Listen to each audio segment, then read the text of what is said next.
welcome to our briefing call on the policy environment for investment advisors. We have an incredible amount to talk about. It's been an absolutely wild week here in Washington. I'm joined here by our general counsel, Gail Bernstein. Welcome, Gail, and our Vice President of Government Relations, Neil Simon. And I'm also pleased that we are joined by our partners at our lobby firm, Mindset. Chris Brown is a partner at Mindset. Before joining the firm, he was senior professional staff for Chairman Patrick McHenry on the Financial Services Committee, now Speaker McHenry. We'll get to that in a minute. Prior to that, he served as staff for Representative Blaine Luetkemeyer. He ran both the Subcommittee on Housing and Insurance and the Subcommittee on Financial Institutions and Consumer Credit. Charlie Schreiber is Senior Director at Mindset. He was most recently Senior Director for Chairman McHenry. He also served as Oversight Counsel for Chairman Henserling on the Financial Services Committee and was counsel for the Senate Permanent Subcommittee on Investigations under then Chairman Rob Portman. We have an incredible amount to talk about. Just a quick overview on what we're going to cover. We're going to do big picture Capitol Hill. We're going to look at big picture SEC. We are going to talk about the importance of small businesses and our small business advocacy. Then we're going to head back to the Hill for some specific legislation, specific policy topics from the SEC and other agencies, and then wrap it up with how you can get involved in our advocacy. So why don't we get going with Capitol Hill? Speaker change, shutdown, budget, appropriations. Where can we begin? Let's kick it off, Neil.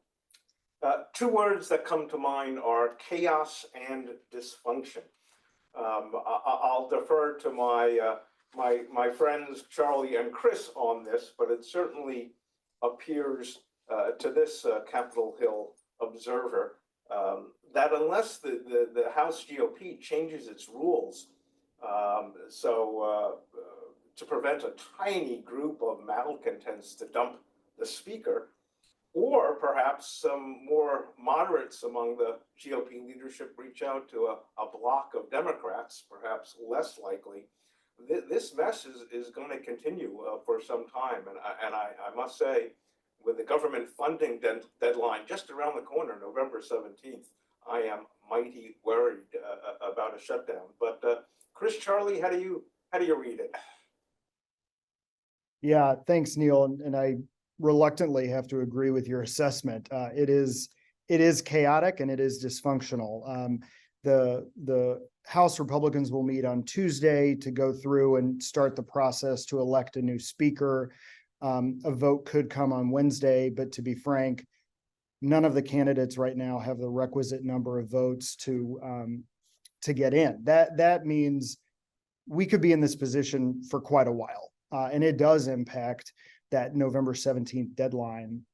We may be in a position where we are able to move appropriations bills and negotiate with the Senate to reach a CR and avert a shutdown. But I am concerned that it may not come together, to be frank. So look, this means there's just a tremendous amount of unknown right now.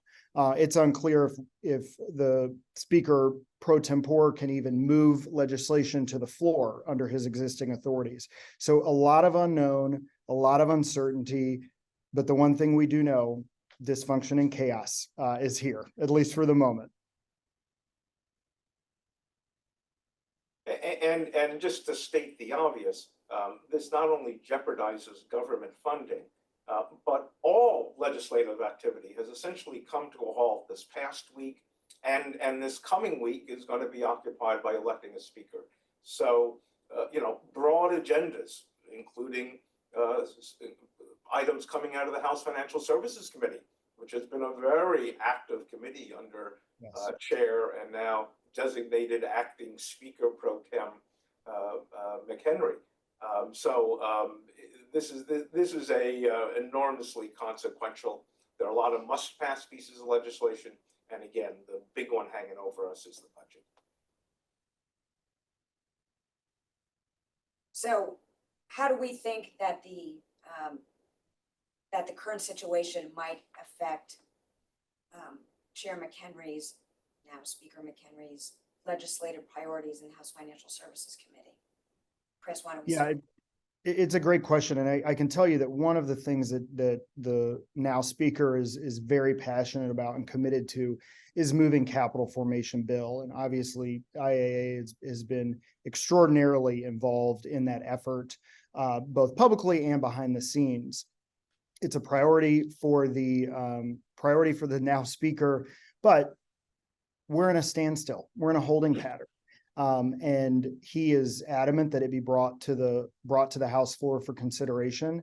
But the timing now is totally in flux on that piece, on stable coins, on data privacy. Everything is at a standstill.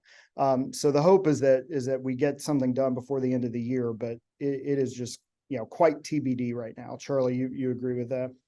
Yeah, and unfortunately, all of this, as was well put, chaos, all it does is create a logjam.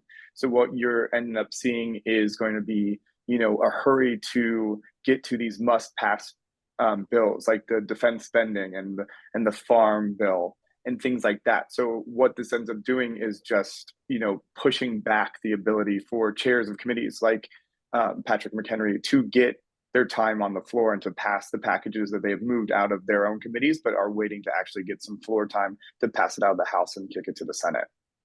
And let me just mention, the big capital formation bill was McHenry's Expanding Access to Capital Act, and a provision that investment advisors have a big stake in and that we have been working on for a long time is in that bill. In fact, the final provision in Mr. McHenry's package would render clients of SEC registered investment advisors to be accredited investors, opening up a whole new range of investment opportunities. We've been working on this.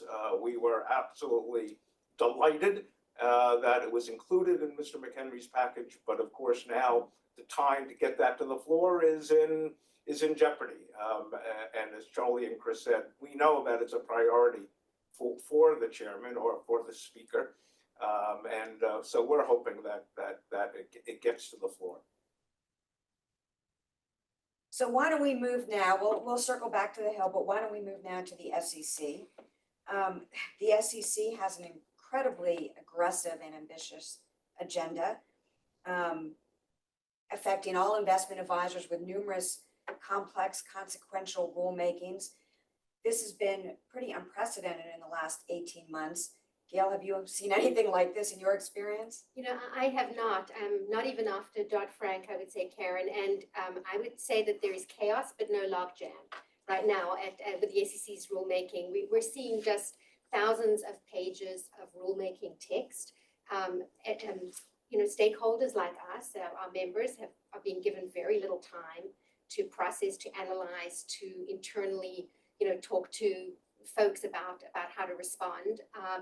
We're concerned, right, that it leads to not very thoughtful and not very effective regulation. So that's a concern.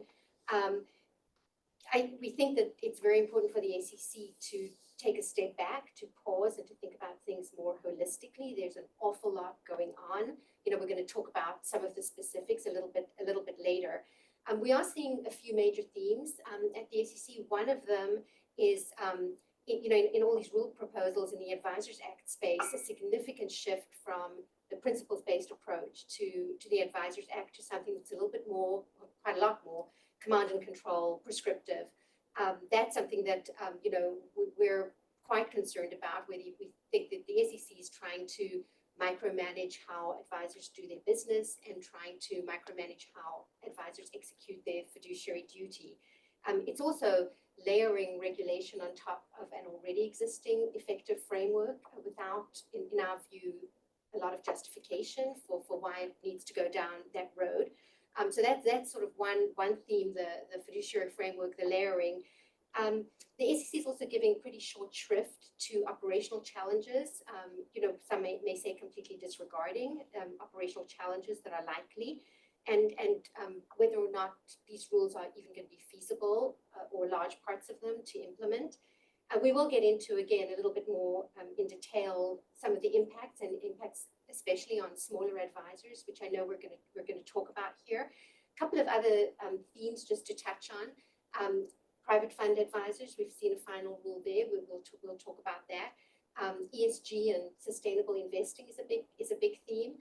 Technology and AI, and then related or perhaps unrelated to that, management of conflict. So I would just touch on those, but it's a very busy space. And there are a lot of implementation challenges coming up for our members and the entire industry. Lisa, I don't know if you can show the Gantt chart here, but we put together this chart of implementation dates, when the rules are expected to be finalized and when the rules would have to be complied with. And really, it's completely impossible for investment advisors, asset managers to do a good job implementing all of these rules if they are adopted anything, even if they're adopted with significant changes, but particularly if they're adopted anything like proposed, this is going to pose huge challenges for our industry. Yeah, and Karen, we're seeing challenges every day.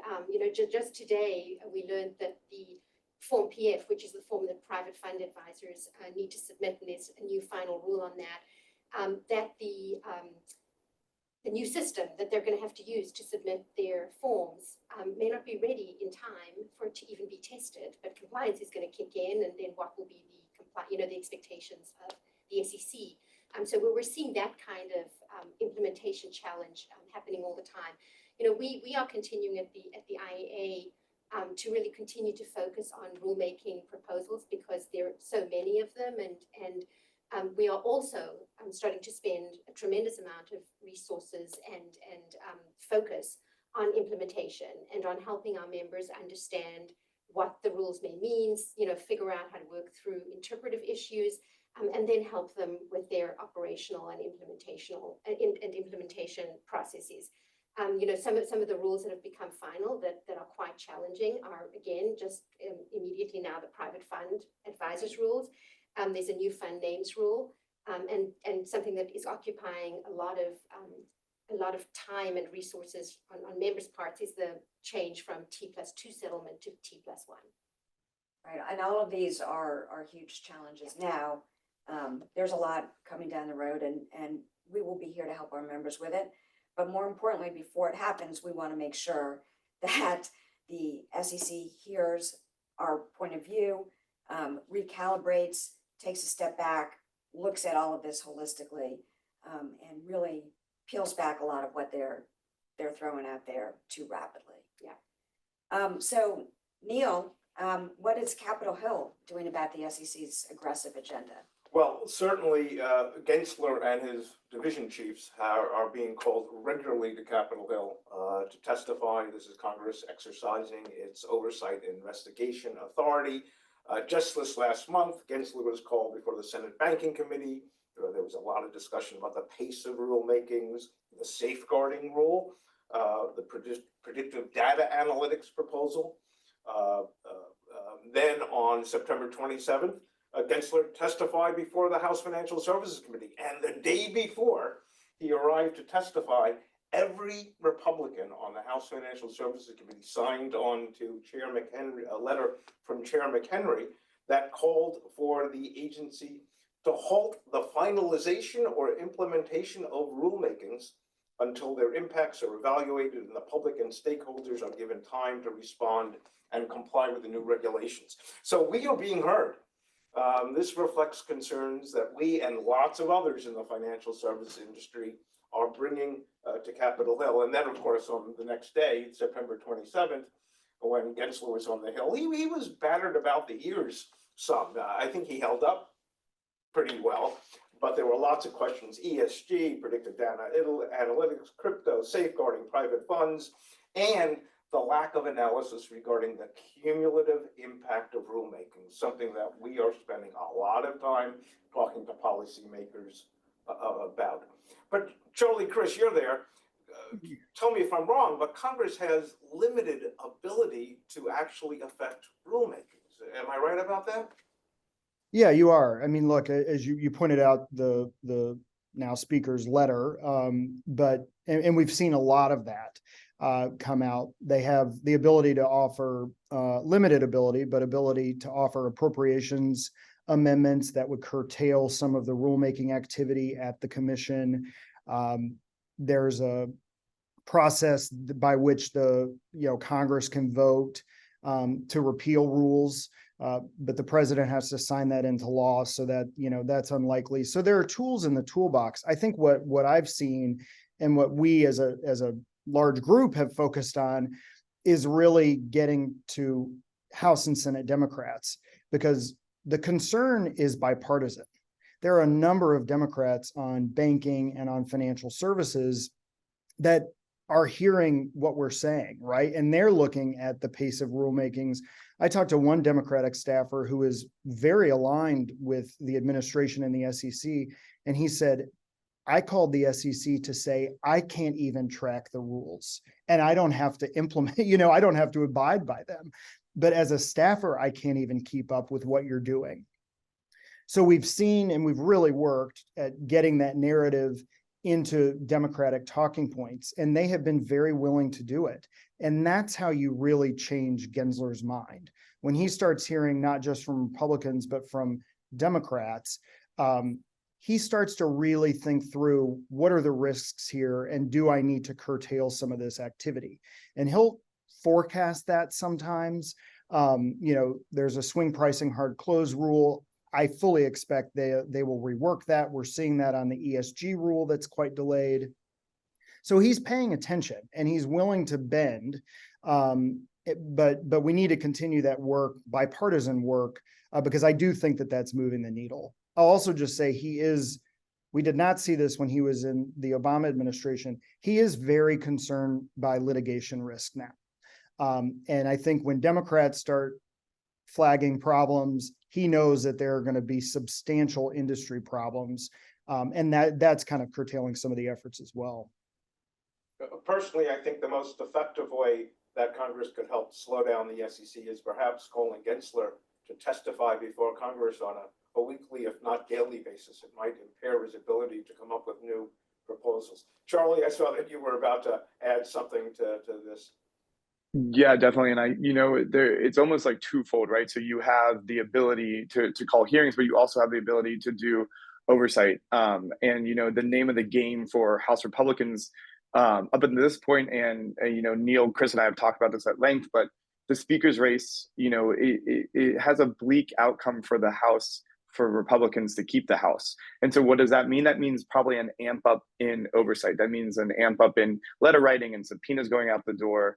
As they approach the realization that they might not have that ability next Congress. So I think you're just going to see a continued push from House Republicans to keep conducting oversight. And there's been a historical pushback from agencies about responding to subpoenas. And I think the last Congress we saw it go all the way up to the Supreme Court. But the threat of a subpoena and the arduous process of a document request really does slow down rulemaking at an agency like the SEC. And you have a lot of committees in Congress right now, looking really critically at Gensler. You have two subcommittees pretty much dedicated to it on House Financial Services. You have the Oversight and Investigation Subcommittee that it has been, hitting the process fouls that Gensler has been making pretty hard.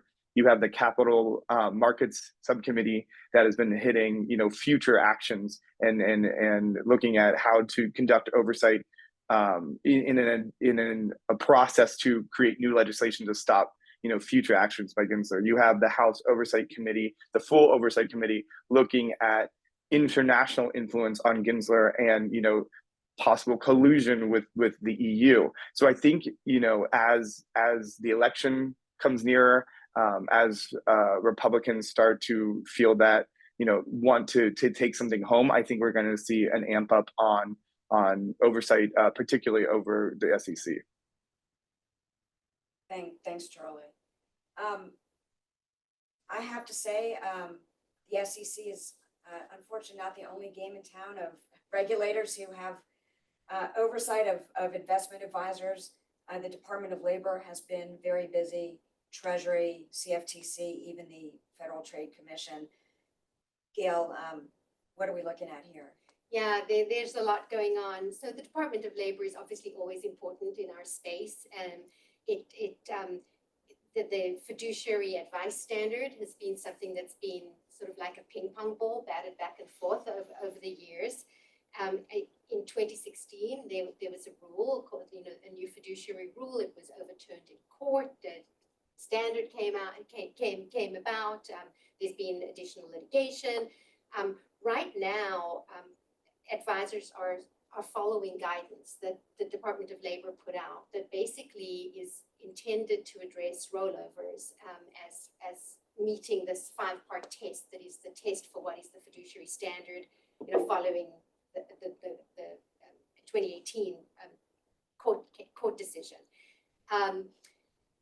That guidance has been challenged. A court in Florida as recently as February, it set aside that guidance. It basically said that you cannot take rollovers and aggregate them with ongoing advice to meet that 5-part test.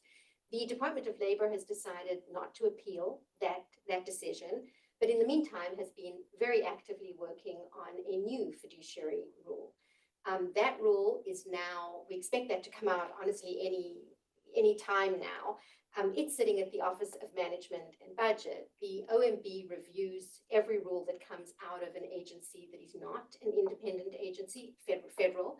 The SEC, as you know, is an independent agency, so it has no log jams.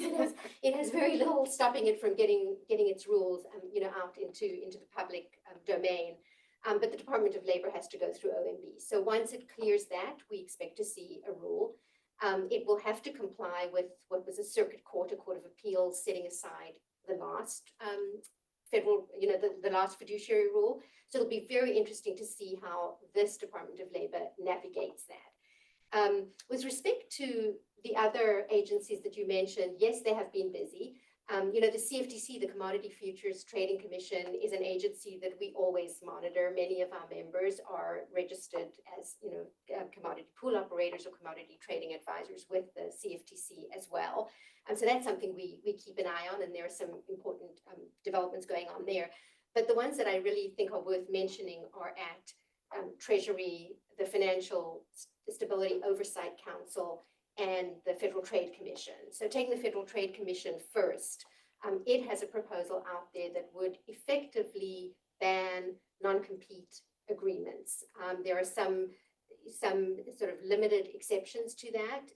It's something that we're watching very closely. Our members are. We have weighed in on it. We, to ensure that the kinds of non-disclosures and non-solicits and the types of situations where we feel that you really need to have these protective agreements are at least included in any kind of exclusion or exemption. The Treasury has been looking at anti-money laundering for advisors for a long time. It's now renewing its risk assessment on AML, anti-money laundering, but also broadly illicit financing. So we've been involved in discussions with Treasury as it proceeds to, try to think through where are the risk channels, if any. We expect to see that study, the results of that study coming out pretty soon. The Financial Stability Oversight Council has proposed a new analytic framework for how to deal with non-banks that might be designated as systemically important and subject to a whole panoply of other types of regulation. It's another one that we're watching. So again, Karen, a lot going on, and we are really trying to make sure that we're catching the important things that affect the industry. Thanks, Gail. I would note in the last Congress, there was a bill that would have imposed AML on investment advisors, and we worked successfully together with our partners at Mindset to prevent that bill from getting into the final legislation. So that was important, but that doesn't mean the Treasury isn't still looking at it, apart from the Hill. Let's turn now to our advocacy on behalf of small businesses. We have been hammering home the point with the SEC, the Department of Labor, all of the regulators, folks on Capitol Hill, the press. We've been writing op-eds. We've been really focusing on educating policymakers and the public that this is a small business industry and it's a thriving small business industry, and it needs to continue to thrive. The number of employees, as you see up here, for most investment advisors, very small.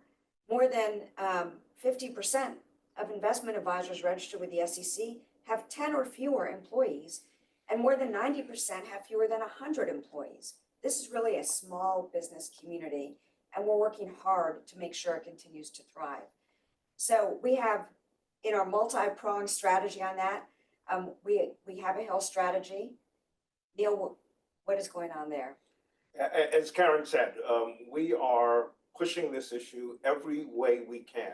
Perhaps I'll talk about what's going on in the Hill, Gail, and then you can talk about how we're handling it regulatorily.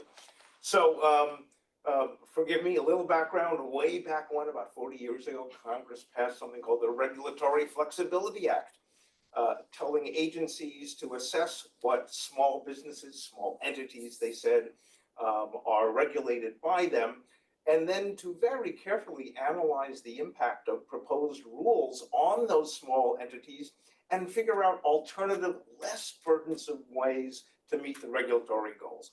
Well, the SEC has been able to avoid application of this Regulatory Flexibility Act to investment advisors because it considers advisors to be small, get this, only if they have less than 25 million AUM. Absurd. We all know the basic threshold for registering with the SEC is 100 million AUM.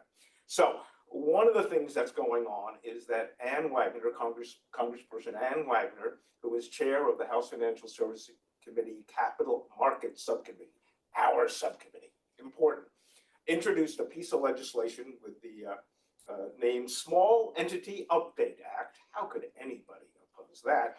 Which would require the SEC to come up with new definitions of small entity to make sure they apply to a meaningful number of folks that it regulates.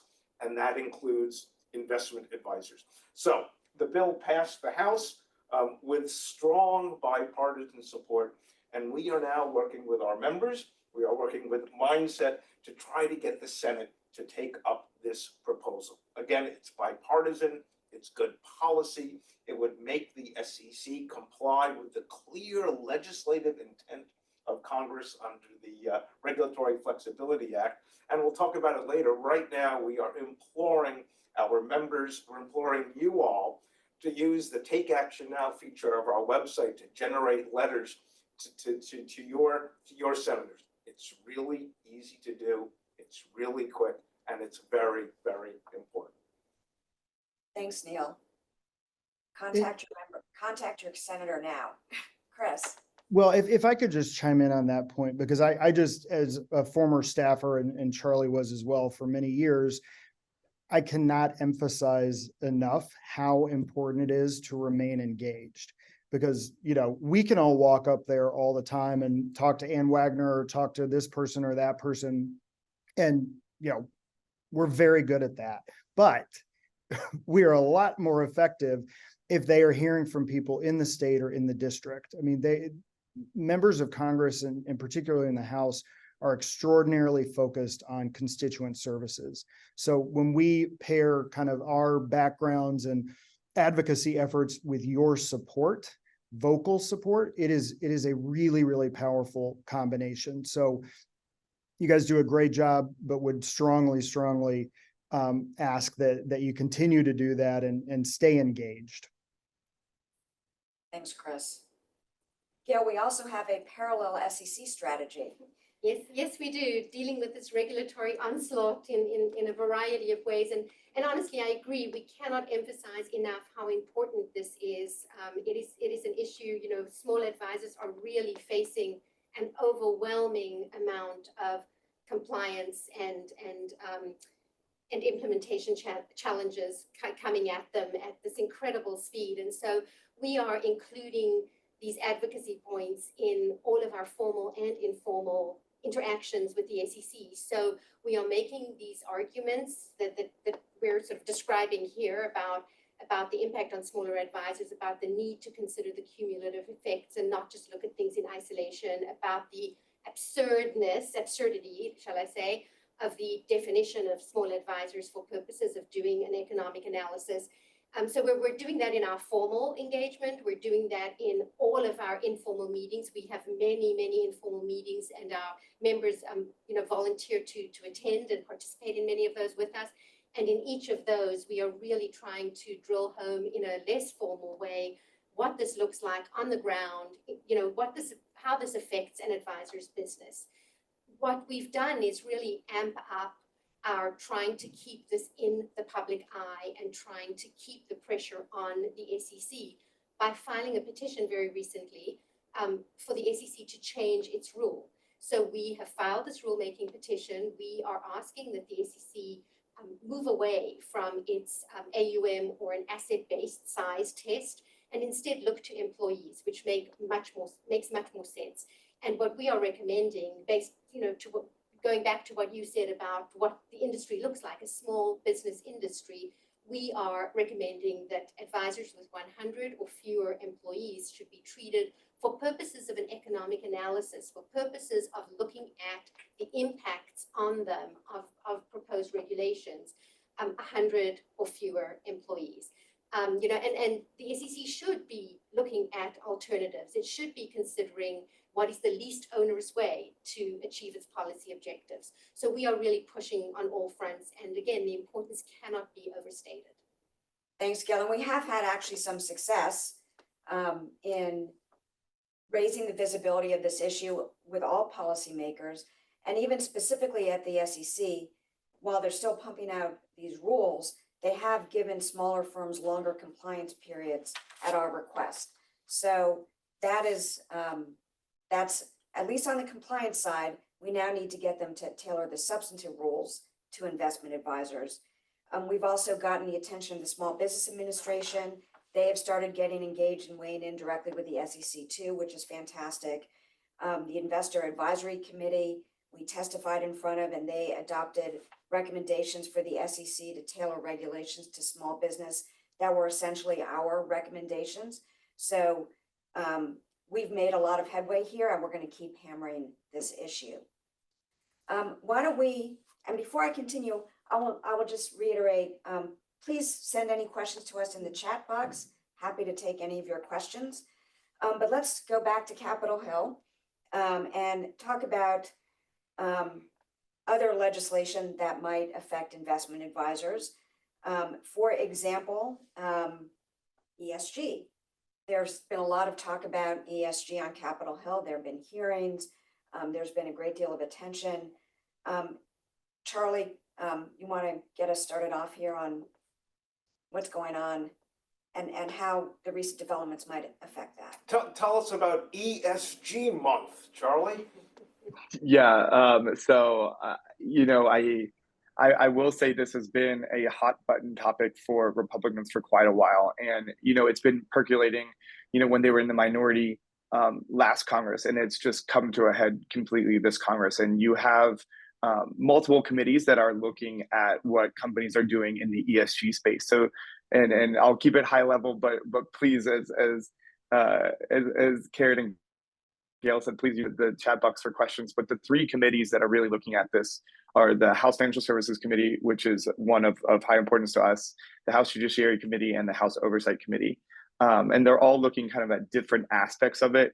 And to take the House Financial Services Committee, because that is of most important to most on the call, they're looking at it in twofold, kind of what we talked about in the past. They're looking at it at an oversight and investigations lens, and they've sent out letters to quite a few entities and private and public companies to get more information on the decision making and the materiality behind that decision making when it comes to ESG. And they've also had quite a lot of legislative writing in this space as well. And as Neil alluded to, July, right before the August recess for Congress, the House Financial Services had what they called ESG month. And so they had an ESG related hearing in each of their 6 subcommittees. That is, and Chris and I collectively have spent a lot of time on the Financial Services Committee, and I think that's the first time, at least in my memory, that you've had a month dedicated to a topic. So if that doesn't show like how much effort, both at the staff level, at the member level, they're wanting to dedicate to ESG, that I don't know what is. And so the result of that ESG month is at the end of July. This past July, they had a markup where they moved bills out of committee, and they had this enormous ESG package that moved out of committee. And so, where that goes next, there's a very good chance that Mick Henry, who is the chair of Financial Services and currently the Speaker of the House, will get some time on the floor. He's hoping for a whole day dedicated to financial services bills. They've passed 5 packages out of committee that have not gotten their chance on the floor. And of importance to us is the cap formation package, but this ESG package has a very real chance of getting to the floor. And so, as we're looking ahead in the next few months, I think we need to keep an eye on that, because that does have real implication for many on the call today. But Chris, if you want to fill in the gaps on anything I missed too. No, I think the only thing I would add is that, this is the snapshot of what Congress is doing, but the states are doing a ton as well, right? I mean, there's just a tremendous amount of energy. We see blue states moving in one direction, red states in another. And for anybody that works in multiple states, you're just caught, right? And it becomes harder and harder to thread the needle. So it's a very complex issue with very, very complex ramifications, I think. Yeah, Chris, I mean, that's a great point too. And one more point I just want to make that some people do not realize is the coordination between states and committees in Congress. And we know that they are communicating. And so you have these state AGs, these pretty aggressive state AGs that are working with committees in Congress, and they're sharing information, they're sharing documents they get from their requests and their subpoenas. So that coordination is something that we really need to monitor. And we, the IAA, we watch the state's activity a lot to make sure that states are not trying to regulate substantively in any way federal advisors registered with the SEC, right, or their representatives. And we're seeing some legislative, some regulatory movement at the state level as well in the ESG area. And there's an overlap with trying to get at all advisors. So we recently submitted a letter to Wyoming. Missouri has adopted regulations like that relating to ESG, but also potentially expanded to federal covered advisors and their reps. And there's litigation there. So we're seeing a lot of litigation. I think we're going to see more. But our letter to Wyoming was really ESG neutral, but it was a reminder that you do not have authority over federal advisors and their reps. Not to leave the SEC out. We can't leave the SEC out of anything here. There's a lot going on there on the ESG front. The SEC says that it's not a merit regulator. It's not taking a view of yes, ESG or no ESG, but it is a disclosure regulator. And it has several proposals. One, the fund names rule was just finalized and adopted and is going to go into effect. We're waiting, as Charlie said, on one that relates to disclosure of greenhouse gas emissions for public issuers. And we're waiting on disclosures generally around ESG broadly for advisors and funds. And we've been very engaged in those efforts. We're also seeing a significant uptick in enforcement actions. The SEC's approach is do what you say what you do, but they're looking at it in great granular detail. Do exactly what you say and prove it, and say exactly what you do and connect the dots. So we're seeing an active enforcement division that set up a task force on ESG a while ago, and cases are now really coming out at quite a speed. So stay tuned on that as well. Well, so speaking of speed, we're going to do a little bit of a lightning round here on some of the SEC's many proposals. We're going to highlight a couple. Let's start with predictive data analytics, which the title of that is very misleading. Speaking of disclosure-based, very misleading. It's not just about predictive data analytics. Gail, what is it really about? It is really about management of conflicts, and it is really about making what is a very effective fiduciary duty framework something else. And so we are concerned this is something that is going to affect every single advisor, because it's not, as you said, it's not about predictive data analytics. It's not about emerging technologies. It's not about artificial intelligence. It's about using any technology to inform, to guide, to have any involvement in how you interact with clients and prospective clients, retail and institutional advisors. It is breathtaking in its breadth. It is breathtaking in how difficult, if not impossible, it would be to implement, to operationalize what's expected, to even understand the scale and scope of what's expected. Really troubling here is that it would take your use of technologies in direct or indirect interactions, including discretionary management, with investors writ large, and basically say that you have to go in and figure out, with respect to any technology that could be covered, whether or not you have a conflict. And it's redefining a conflict as essentially the technology it considers an interest of the advisor. Well, why would you have the technology if you didn't have an interest is one question. And the other is, where's the conflict, right? But in, I think, trying to say that this is not trying to replace or supplant the fiduciary duty, the SEC is stretching to come up with a new definition, a new framework. This one is my least favorite rule proposal right now, because it's just so, the scale and scope of it is so broad. We're working very closely with our members on our response, and we are going to be very strongly opposed to this proposal. We are going to point out what's wrong with it. We feel very, very strongly that the Advisors Act framework that exists, the fiduciary duty, is extremely effective and well understood as to how it requires advisors to handle conflicts. And the SEC really has no justification to move past that. So I'll leave it there unless you want me to talk more about it. Oh, no, we're doing a lightning round. We're doing a lightning round. So speaking of expansive new regimes, the SEC has proposed an expansive new custody rule that they're now calling safeguarding. How do we feel about that? Yeah, we're not crazy about that one either, and I'll keep it short because our comment letter on this was 62 pages, as you know, Karen. We have long felt that the SEC should tailor custody requirements to actual risk. Risk is not binary. Risk exists on a spectrum, and an advisor's internal controls, its risk-based internal controls, we think are best suited for figuring out where that risk falls on the spectrum. The SEC's proposal pays no heed to any of that, and would really capture all asset classes, which it doesn't today. It would capture virtually every kind of authority, including all discretionary trading authority that would now become custody. And it would impose this new set of requirements that is an indirect way, we think, to try to get at custodians that are not subject to the SEC's jurisdiction.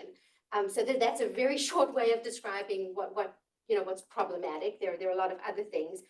But we're doing a lot of work on this rule, and with the help of our members, we're very, very engaged. The SEC seems open to change, but it is open to change within this framework. So it's a lot of work for us, and we are continuing to plug along aggressively on this one. And we've met with them numerous times, both proactively on our initiative and at their own request. They want to hear more from us about this rule, which is at least promising. I think we'll talk for 1 minute about private funds. The SEC just adopted a package of rules for private fund advisors. The rules represent a sea change, a significant change from the previous private fund advisor regime, but they did scale back significantly from the proposal in ways that were consistent with our advocacy. And in fact, they cited our comment letter more than 50 times in their adopting release. 1 minute on what happened here, if possible. I'll stay away from the details because you can go down a rabbit hole very, very easily. I think suffice to say that some of the more public and maybe broader policy parts of the proposal were scaled back. Some of the things we strongly objected to are still in there. The devil is very much in the detail on this one. And there's litigation. And so I think we really need to keep an eye on that litigation. It questions the SEC's rulemaking authority. So however it comes out, will have a significant impact on the whole slew of Advisors Act rules that are being proposed under that same statutory provision. There's a lot going on. There's also the SEC's outsourcing proposal, third parties. We understand they're making progress on that. There's cybersecurity. The comment period was reopened. We're writing an additional comment letter on that. There's Reg SP on privacy. There's the continued effort on Capitol Hill for a uniform federal privacy and data breach notification rule, which we've been working on for years, as have many others. So there's an incredible amount going on. I would encourage all of you to get involved in our advocacy.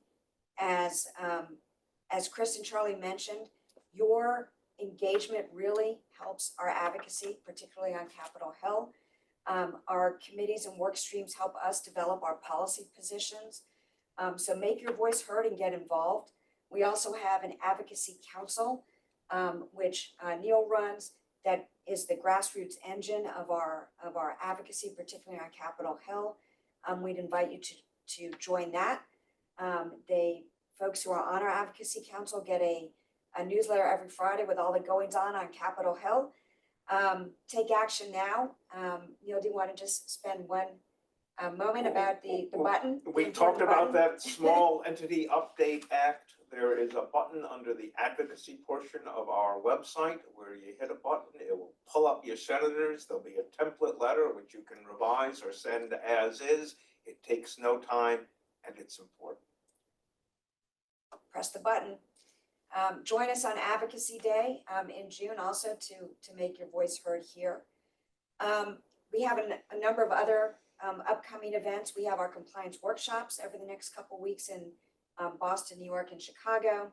We have 2 terrific webinars coming up that I would invite you to sign on for from our Active Managers Council, talking about our action plan to balance the narrative, and active ETFs, which is a very important trend. We have 2 virtual executive roundtables coming right up. And finally, save the date for our compliance conference in March. A lot going on. Please reach out to us with any questions or comments. I want to thank my colleagues, Gail and Neil, and the folks from Mindset, Charlie and Chris. Thank you for sharing your insights with us today. And I hope everyone has a good afternoon. Thank you.